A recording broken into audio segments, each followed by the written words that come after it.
कभी ये सोचा है कि हम जो हैं मतलब हमारी काबिलियत वो बस जन्म से मिलती है या उसे हम बदल सकते हैं मेहनत से?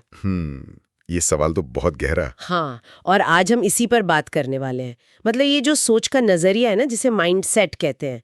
कैरल डवेक की एक किताब है मशहूर, माइंडसेट। जी बिल्कुल। हमारे पास उसका एक हिंदी सारांश है और हम यही समझने की कोशिश करेंगे कि ये जो हमारी सोच है ये हमारी कामयाबी या नाकामी पर कैसे असर डालती है। बिल्कुल, चलिए देखते हैं। तो शुरू कहाँ से करें? सबसे बड़ा सवाल ये है, टैलेंट क्या बस मिलता है या बनाया जाता है? किताब में ना 2 तरह की सोच बताई गई है मोटी मोटी। पहली है फिक्स्ड माइंडसेट, मतलब स्थिर सोच। स्थिर सोच, हाँ। ये वो लोग हैं जो मानते हैं कि भाई उनकी बुद्धि, उनके गुण वो सब पैदाइशी हैं, फिक्स्ड हैं, बदल नहीं सकते। तो नतीजा क्या होता है कि वो अक्सर मुश्किलों से बचते हैं, कतराते हैं, क्योंकि डर लगता है कि फेल हो गए तो पता चल जाएगा हाँ कि काबिलियत नहीं है। हाँ कि कमी सामने आ जाएगी।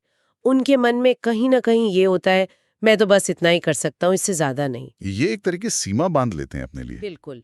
और फिर है दूसरी सोच, ग्रोथ माइंडसेट, मतलब विकसनशील सोच। हाँ, ये बिल्कुल उल्टी है। ये लोग मानते हैं कि देखो, मेहनत से, लगन से और सीखने की चाहत से किसी भी हुनर को, किसी भी क्षमता को बढ़ाया जा सकता है, निखारा जा सकता है। इनके लिए जो चुनौतियां हैं ना, वो डरने की चीज नहीं है, वो तो मौके हैं। हाँ, कुछ नया सीखने का, आगे बढ़ने का। सही बात है। गलतियों को भी वो अलग तरह से देखते हैं। हाँ, गलतियां तो भाई सीखने का हिस्सा है, जरूरी हिस्सा। वो सोचते हैं ठीक है, अभी शायद ये मुझसे नहीं हो रहा, पर कोशिश करूंगी तो सीख जाऊंगी। ये अभी की शब्द बहुत महत्वपूर्ण है इसमें। अभी नहीं का मतलब कभी नहीं, बिल्कुल नहीं है। सही कहा। यहाँ एक बात और समझने वाली है, ये सिर्फ पॉजिटिव सोचो वाली बात नहीं है। मतलब ऐसा नहीं कि बस अच्छा अच्छा सोचो और सब हो जाएगा। अच्छा। तो फिर क्या है? ग्रोथ माइंडसेट का जो असली सार है ना, वो है कोशिश करने की प्रक्रिया को अहमियत देना, मेहनत को इज्जत देना।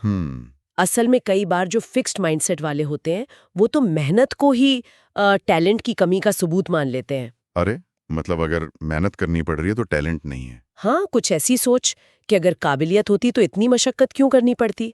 जबकि ग्रोथ माइंडसेट वाला मानता है कि मेहनत ही तो रास्ता है काबिलियत तक पहुंचने का। वाह। और यही सोच तय करती है कि जब मुश्किल सामने आती है तो कोई हार मान लेगा या और मजबूत होके निकलेगा। अच्छा, तो इसका मतलब जो हम बच्चों की तारीफ करते हैं उसका भी बहुत असर पड़ता होगा। जैसे हम बोल देते हैं, अरे वाह तुम तो बड़े स्मार्ट हो। क्या ये फिक्स्ड माइंडसेट को बढ़ावा दे सकता है? ये तो मैंने सोचा ही नहीं। बिल्कुल, बिल्कुल दे सकता है। जब तारीफ सिर्फ नतीजे की होती है या किसी पैदाइशी गुण की, तुम होशियार हो, तुम टैलेंटेड हो, तो बच्चा क्या सोचता है कि उसे अपनी ये स्मार्ट या टैलेंटेड वाली इमेज बचानी है। हाँ। तो फिर वो शायद मुश्किल चीजें ट्राई करने से हिचकेगा कि कहीं फेल हो गया तो ये इमेज टूट जाएगी। ओह। लेकिन जब तारीफ कोशिश की होती है, वाह तुमने इस पे बहुत मेहनत की, जिस तरह तुमने ये प्रॉब्लम सॉल्व करने की कोशिश की वो बढ़िया था, तो बच्चे को क्या संदेश जाता है कि मेहनत करना अच्छी बात है। हाँ, कि मेहनत करना, कोशिश करना यही सीखने का तरीका है। और यही सोच फिर आगे चलकर आप देखिए उनके करियर में, उनके लीडरशिप स्टाइल में सब जगह दिखती है। करियर और लीडरशिप में कैसे? मतलब वहां भी ये इतना साफ दिखता है? हाँ बिल्कुल। देखिए जो फिक्स्ड माइंडसेट वाले लीडर होते हैं ना, हाँ। वो अक्सर फीडबैक से बचते हैं, खासकर नेगेटिव फीडबैक से। क्यों? उन्हें लगता है कि कोई उनकी कमी निकाल रहा है, उनकी काबिलियत पर सवाल उठा रहा है, तो वो अपनी एक परफेक्ट इमेज बचाने में लगे रहते हैं। दूसरों की गलतियों पर भी शायद ज्यादा सख्त हों। इसके बिल्कुल उलट ग्रोथ माइंडसेट वाले लीडर वो फीडबैक को एक तोहफा मानते हैं, सीखने का, बेहतर बनने का मौका। वो ना सिर्फ खुद सीखते हैं बल्कि अपनी टीम को भी सिखाते होंगे। बिल्कुल, वो अपनी टीम को भी आगे बढ़ने, हाँ गलतियां करने और उनसे सीखने के लिए हिम्मत देते हैं, माहौल बनाते हैं ऐसा। जैसे कोई कोडिंग सीख रहा है, बार बार एरर आ रहे हैं, कोड नहीं चल रहा। हाँ, होता है। अगर वो लगा रहता है, डीबग करता है, सीखता है, तो वो ग्रोथ माइंडसेट है। पर अगर 2-4 बार फेल होके सोच ले के अरे यार ये मेरे बस का नहीं है, तो वो फिक्स्ड माइंडसेट का असर हो सकता है। हाँ, ये बात तो बिल्कुल समझ आ रही। अच्छा, और खेल की दुनिया, उसका क्या? वहां तो टैलेंट की बहुत बात होती है कि भाई ये तो पैदाइशी खिलाड़ी है। देखिए पैदाइशी टैलेंट शायद एक अच्छी शुरुआत दे सकता है, एक एज दे सकता है, लेकिन सिर्फ टैलेंट से कोई महान नहीं बनता। शिखर तक का जो सफर है ना, वो ग्रोथ माइंडसेट से होता है। हाँ, वो ग्रोथ माइंडसेट से ही तय होता है। जैसे स्रोत में माइकल जॉर्डन का जिक्र है, सेरेना विलियम्स का जिक्र है। वहाँ महान खिलाड़ी हैं दोनों। पर क्या वो हमेशा से ऐसे थे? जॉर्डन को तो स्कूल टीम से निकाल दिया गया था। सच में? मुझे नहीं पता था। हाँ, लेकिन क्या उन्होंने हार मान ली? नहीं।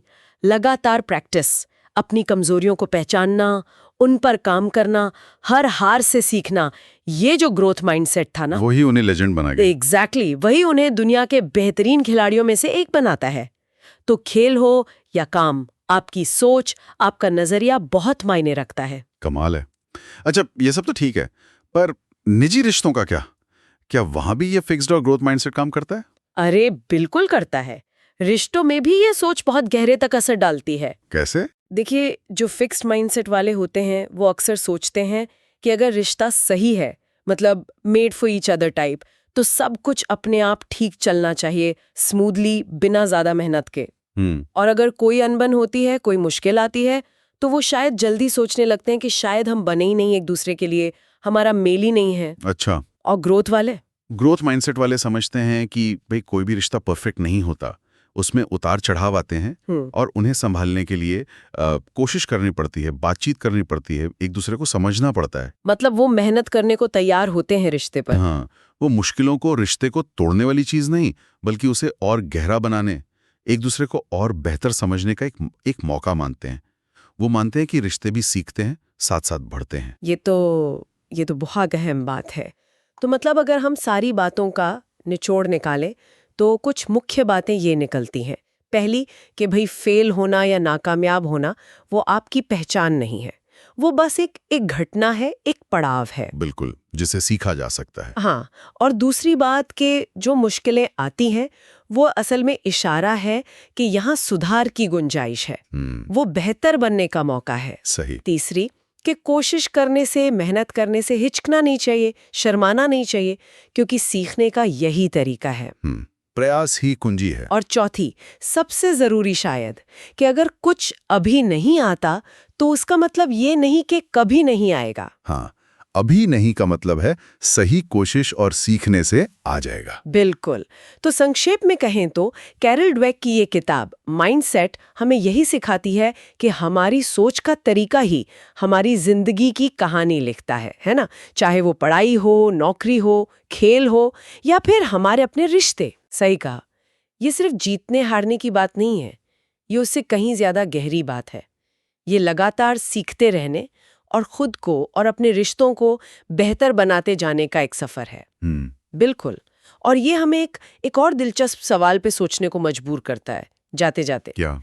कि क्या सिर्फ अपनी सोच, अपने माइंडसेट को समझना काफी है, या फिर जब हम दूसरों के माइंडसेट को समझने लगते हैं, चाहे वो फिक्स्ड हो या ग्रोथ वाला, तो क्या इससे हमारे आपसी रिश्ते, हमारा टीम में काम करने का तरीका वो भी बदल सकता है? अच्छा, मतलब दूसरों की सोच को पहचानना। हाँ, इस पर गौर किया जा सकता है कि दूसरों के माइंडसेट को समझने से हम शायद उनके साथ ज्यादा बेहतर तरीके से पेश आ सकते हैं, या शायद उनकी तरक्की में ज्यादा मददगार साबित हो सकते हैं। ये सोचने वाली